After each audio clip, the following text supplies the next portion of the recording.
It's magical.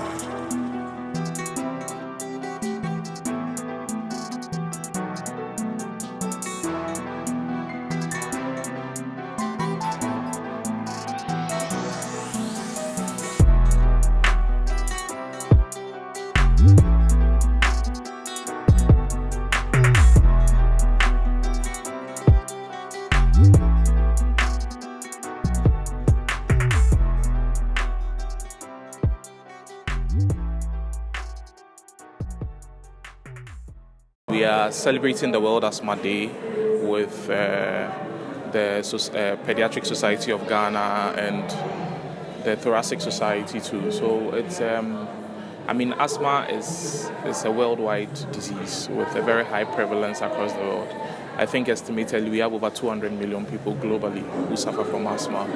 And this year's World Asthma Day theme was around education, that education is key. So what we are seeking to achieve in this World Asthma Day is to educate asthma patients, not just the patient, but the caregivers, the kids. Anybody who is close to an asthma patient should know about asthma, because the question is, what do you do if you see an asthmatic attack? What are the first things you do?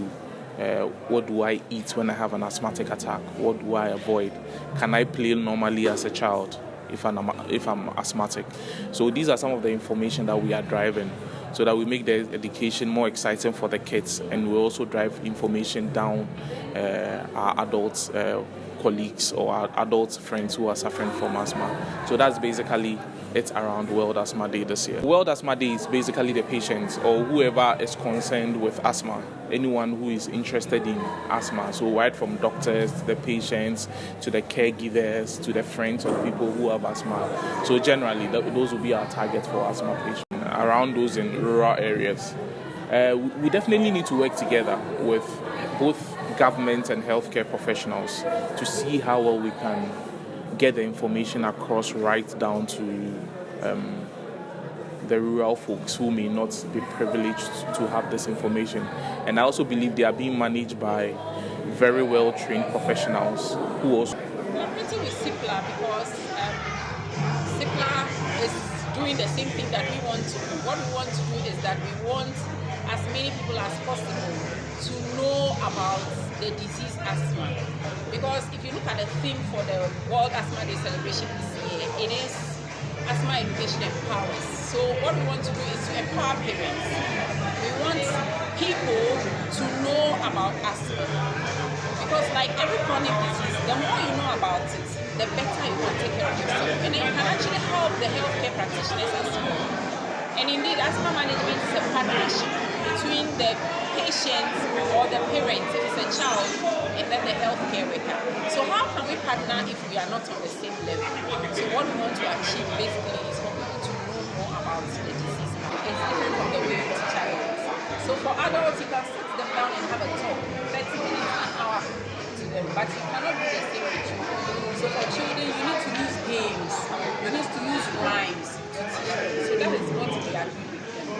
Most of the games that you see them involved in are having to do with deep breathing in and deep breathing out, which you have to do when you need to use your inhaler. So that is why. So the games are actually tailored to asthma, educating them about inhaler use, educating them about chest exercises, and all that have been proven to help asthma management. There are many people with asthma who do everything that everybody else does. We have people involved in contact sports who have asthma. We have Olympic athletes who have asthma. The difference is how your asthma is managed.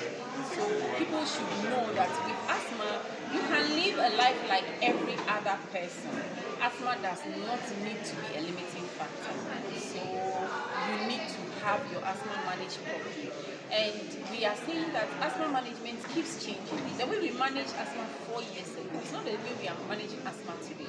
And so if you have asthma and all you do is to go and buy a pump or go and buy some tablets and take, that may not be the right thing. To be abreast with the changes, you need to be under the care of a doctor who will take care of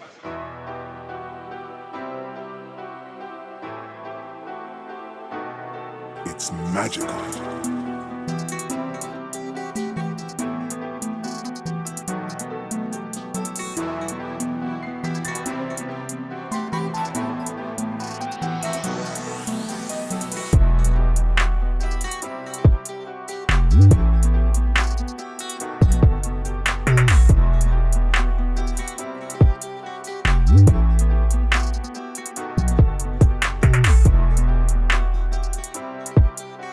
podcast.